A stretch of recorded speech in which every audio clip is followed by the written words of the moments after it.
आज विज्ञान काफी आधुनिक हो चुका है, लेकिन हमारे पृथ्वी में कुछ कुछ ऐसे हिस्से हैं जिन्हें हम अभी तक समझ नहीं पाए हैं।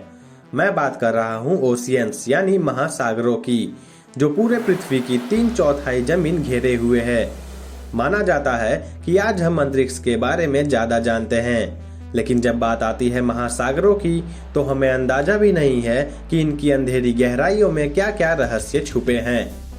हम सब जानते हैं समुद्र की सबसे गहरी जगह मरियाना ट्रेंच है, जो पैसिफिक ओशियन के अंदर 2550 किलोमीटर में फैला हुआ एक विशाल सा गड्ढा है। इस गड्ढे की एवरेज गहराई है 8 किलोमीटर, लेकिन इसी गड्ढे में एक और विशाल सा गहरा गड्ढा है जिसने वैज्ञानिकों का होश उड़ा दिया है। ये गड्ढा मैरियाना ट्रेंच के भी और 3 किलोमीटर गहराई में जाता है, जो इसे समुद्र की सतह से कुल मिलाकर 11 किलोमीटर गहरा गड्ढा बना देता है। कंपैरिजन में यहाँ तक कि पृथ्वी पर सबसे ऊंची चीज माउंट एवरेस्ट की भी ऊंचाई सिर्फ 8.8 किलोमीटर है। यानी अगर इसे पूरी तरह डुबा भी डाले फिर भी ये गड्ढा 2 किलोमीटर से भी ज्यादा रहेगा। इस गड्ढे की खोज 1842 में British royal navy HMS challenger ने सबसे पहले की थी और इसी वजह से इसका नाम चैलेंजर डीप रखा गया। तब से लेकर 23 जनवरी 1960 तक इस गड्ढे ने वैज्ञानिकों को चैन से बैठने नहीं दिया। आप भी इमेजिन कर सकते हो, इतना गहरा गड्ढा, न जाने यहाँ किस किस किस्म के जीव होंगे। लेकिन इनकी खोज कर पाना ऐसी जगह में कोई आसान काम नहीं है। पर 1960 में लेफ्टिनेंट डॉन वॉल्स और जैक पिकार्ड ने यही करने का साहस दिखाया और एक अंडरग्राउंड सबमर्सिबल में इस गहराई में जीवों की तलाश में निकल पड़े। 5 घंटे लगातार अपने सबमर्सिबल में सफर करने के बाद वो आखिर नीचे पहुंचे और जैसे आप कल्पना कर सकते हो वहां एकदम अंधेरा था। रिसर्चर्स अपने तहकीकात में लग गए और नीचे इन्हें इतने विचित्र प्रजातियों के जीव दिखे जिसने ये निश्चित कर दिया कि समुद्र के 11 किलोमीटर नीचे भी जीवन है, और वो भी सतह से बिल्कुल विचित्र। पर ये मेन बात नहीं थी।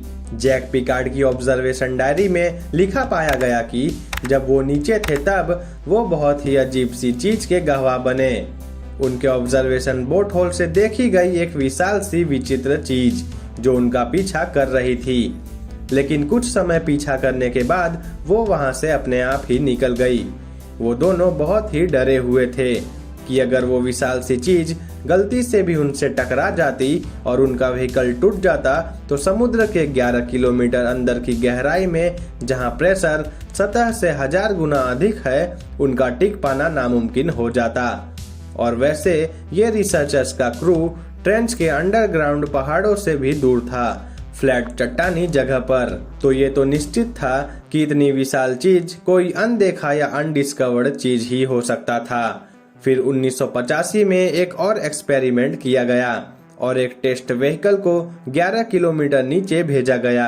वो एक्सपेरिमेंट व्हीकल को लोहे की रस्सी से बांधा गया था ताकि उस पर रिसर्चर्स की पकड़ मजबूत रहे। पर जैसे ही वो नीचे 11 किलोमीटर की गहराई में पहुंचा, कुछ ही पलों में रिसर्चर्स को ऐसा लगने लगा कि कोई उस व्हीकल को दबोचकर अपनी तरफ खींच रहा है और वो खिंचाव बहुत ही ज्यादा शक्तिशाली था। फिर रिसर्चर्स ने उस व्हीकल को वापस ऊपर खींचने की कोशिश की, लेकिन वो अपनी जगह से हिला तक नहीं। कुछ घंटों बाद ये खींचातानी समाप्त हुई और उस व्हीकल को रिसर्चर्स कामयाबी से ऊपर ला पाए। लेकिन जब उन्होंने व्हीकल की हालत देखी तो वो पूरी तरह से दंग रह गए।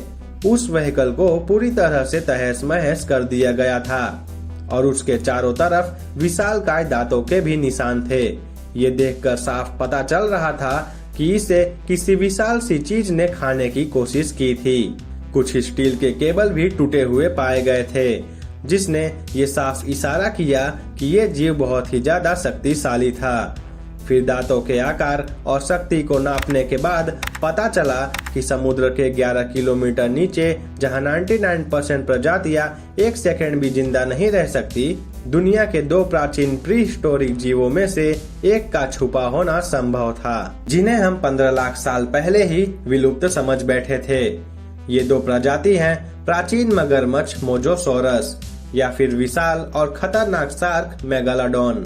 ये दोनों जीव बहुत ही खतरनाक और विशाल रहे हैं। आज के ग्रेट व्हाइट शार्क से एटलीस्ट 3 से 4 गुना और करीब 50 गुना अधिक शक्तिशाली भी। पर क्या ये सच में जिंदा है? वैसे वैज्ञानिक भी इस प्रश्न का जवाब पूरे यकीन से नहीं दे सकते, क्योंकि इन जीव को कभी दोबारा नहीं देखा गया और इतने विशाल जीवों का पानी के अंदर 11 किलोमीटर की गहराई में रह पाना वैज्ञानिक दृष्टिकोण से संभव नहीं है। वो इतने प्रेशर का सामना नहीं कर पाएंगे और छोटे जीवों को खाकर जिंदा भी नहीं रह पाएंगे। लेकिन ये भी हो सकता है कि वो जीव वहाँ भटक गया था, ऐसे ही कुछ समय के लिए सैर करने आया था। ये रहस्य फिलहाल के लिए फाइल्स में दबा दिया गया है। असली सच्चाई को जानने के लिए हमें कुछ साल और रुकना होगा। पर यही सिर्फ ऐसा रहस्य नहीं है जो वैज्ञानिकों को परेशान कर रहा है। इनफैक्ट ये तो फिर भी संभव है। पर जो घटना 1977 में हुई थी पैसिफिक ओशियन में, उसने तो वैज्ञानिकों के होश ही उड़ा दिए थे। NOAA यानी national oceanic and atmospheric administration ने समुद्र के नीचे से आ रही एक ऐसी आवाज की फ्रीक्वेंसी रिकॉर्ड की थी जो किसी जीव की आवाज लग रही थी। लेकिन ये आवाज किसी आम जीव की नहीं थी। ऑलमोस्ट 6000 किलोमीटर दूर तक ये आवाज की फ्रीक्वेंसी सफर करके अंडर वाटर माइक्रोफोन्स तक पहुंची थी, जिसे यकीन कर पाना ही मुश्किल था। ये आवाज कुछ इस तरह से सुनाई दी। अब दुनिया का सबसे विशाल जानवर ब्लू व्हेल की आवाज की फ्रीक्वेंसी हम सिर्फ 1500 किलोमीटर दूर तक ही सुन सकते हैं। बट इस जीव की आवाज इतने दूर तक का सफर तय करके आई थी। तो इससे ये अनुमान लगाया गया कि ये जीव आकार में ब्लू व्हेल से एटलीस्ट 5 गुना अधिक विशाल होगा। अब आप लोगों का तो पता नहीं, बट ये सुनकर ही होश उड़ जाते हैं।